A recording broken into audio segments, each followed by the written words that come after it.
Efo and Mofo. How to find the empirical formula and molecular formula when given data.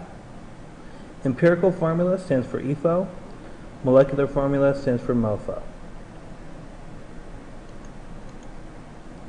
Empirical formulas versus molecular formulas. So, what is the empirical formula and what is the molecular formula? Here's an example. The Efo is basically a simplified version of the molecular formula. Okay? So, the simplified version, so basically we can reduce this 4 into 2 and this 2 by 1, so therefore it's a simplified formula. Determine the Efo from the Mofo of the following compounds. So here's an example of the Mofo.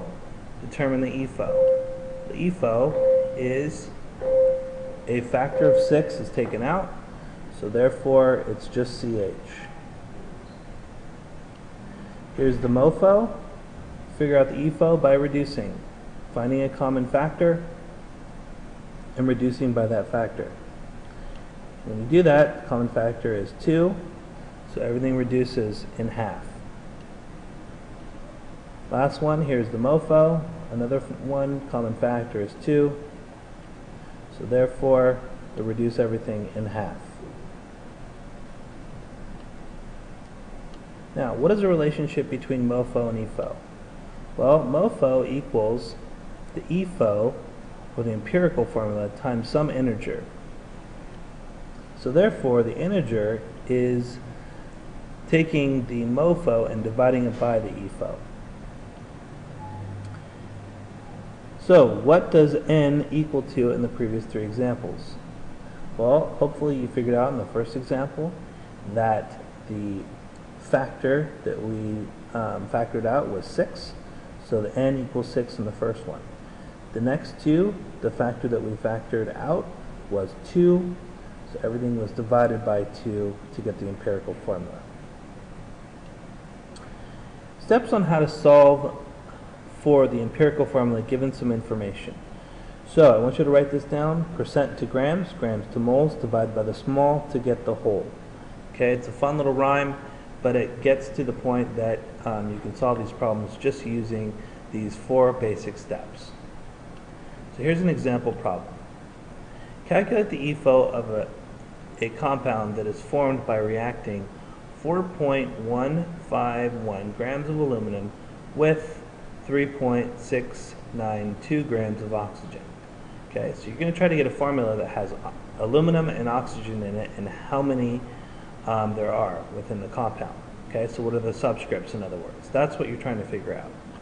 Okay, well, since we don't have percentages and we have grams, so we take the grams and we convert them to moles using the molar mass of each and dividing by those.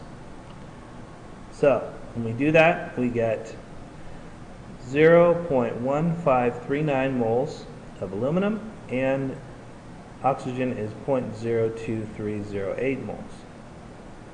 Now, the next step is to divide by the smaller amount of moles, or the smallest amount. So, out of these two, 0.01539 moles is the least amount, so we're going to divide each by that number.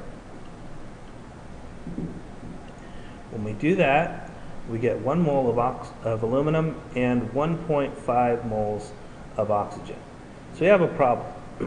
These numbers right here represent the subscripts in our empirical formula.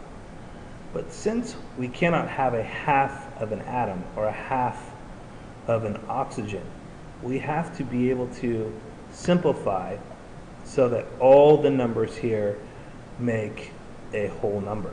So step 3 is to multiply numbers you derive by the smallest integer to get a whole number. Sometimes it's easier to multiply everything by 10 and then simplify, but hopefully you figured out that when we do that, we get aluminum 10, oxygen 15, which can easily be reduced by factoring out 5. When we divide by 5, we get our subscripts of 2 and 3.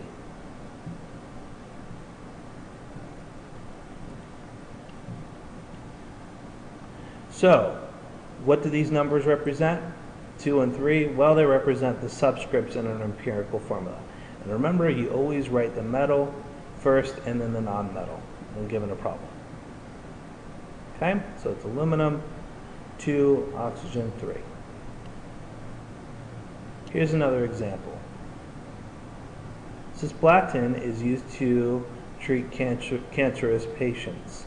Okay, it's actually a form of chemotherapy, and it's used to treat tumors.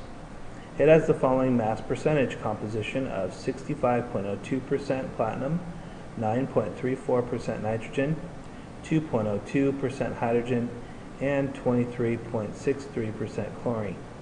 Calculate the Efo for cisplatin. Okay, so the first step is convert percentage to grams. Okay, so all I'm doing is taking that percentage and replacing it with a little g behind it. So when I do that, I get 65.02 grams, 9.34 grams, 2.02 grams, and 23.63 grams of chlorine. Step 2 is to convert to moles. Okay, so when I do that, I need to convert each one by getting the molar mass of each and dividing. And when I do that, I get these given amounts. Step 3 is to divide by the small. So I take a look at all three of these numbers, and I notice that 0.33333 is the smallest amount, so I'm going to divide each one of these by 0.3333. And when I do that, I get 1 for platinum, 2 for nitrogen, 6 for hydrogen, and 2 for chlorine. Now this makes it real easy because these are now the subscripts of each one of these elements within the compound. If I had a decimal, then I would have to multiply each one in order to get rid of that fraction. Step 4, take these subscripts, or take these numbers and now apply them to the subscripts of the formula. Now it doesn't really matter which order you put them in. This is actually the formula, the actual formula for cisplatin. And it looks like this as a compound.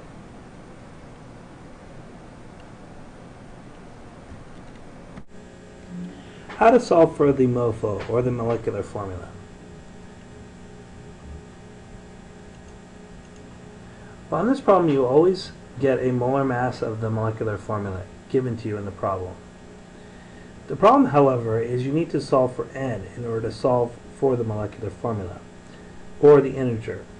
So in order to solve for the integer, basically, you need to first find the Efo, and then based on the Efo, or the empirical formula, you calculate the molar mass. Once you calculate the molar mass, then you plug it into this very simple equation, where the MOFO, or the molecular formula, the molar mass of that goes on top of the empirical formula molar mass. And again, this MOFO molar mass will be given to you in the problem. This one you have to find. Once you get that, you simply take the molar mass of each and divide them to get the integer n.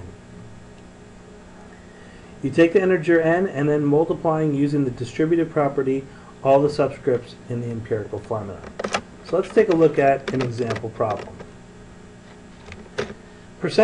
A compound consists of the following mass percent composition: 64.45% carbon, 5.492% hydrogen, and 29.06% oxygen, and has a molar mass of approximately 110 grams. Determine the molecular formula of the compound. First, you need to find the Efo. So we take a look here, and we basically get Efo, where we get this as our answer.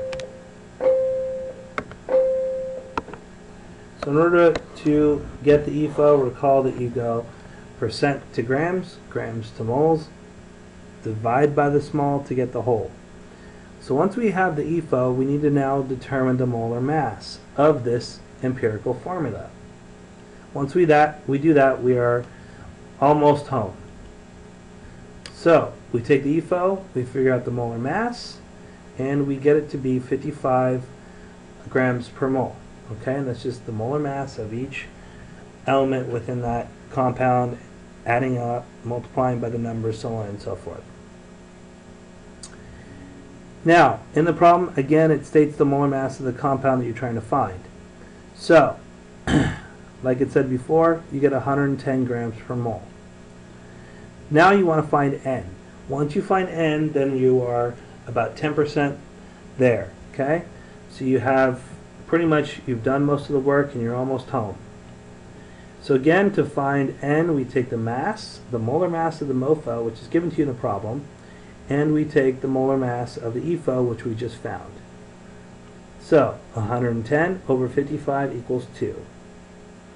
Once we have N, you simply multiply that integer N with each subscript using the distributive property. So, just like before, we take the integer N, which is what we just found, and multiply it by each one of the subscripts to find the molecular formula. And when we do that, we get this as our answer.